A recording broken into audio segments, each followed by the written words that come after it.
后来，这场的川习会，包括 CNN 等等的外国媒体嘛拢真关切，尤其是 CNN， 也就是美国有线电视新闻网，用每一节的时段，拢会甲驻北京的记者、甲驻台湾台北的记者连线来报道。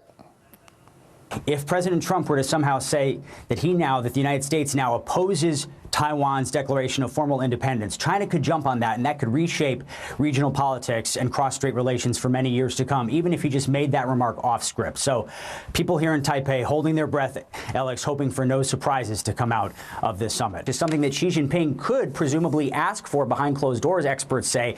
That would be a major concession given to China, and that would be a major blow for Taiwan. 这位 CNN 驻台北的资深记者雷普利就表示，对台湾来讲，川普这个川习会上好的情景，应该就是尽可能莫讲到台湾，嘛讲台湾大多数的人拢是希望会当维持现状。啊 ，CNN 的新闻标题嘛讲，台湾方面正着急咧等待着川习会结果。 Hello， 我是林仙怡。想要抢先掌握最及时的新闻资讯吗？赶快订阅、按赞、开启小铃铛，锁定华视新闻 YouTube 频道。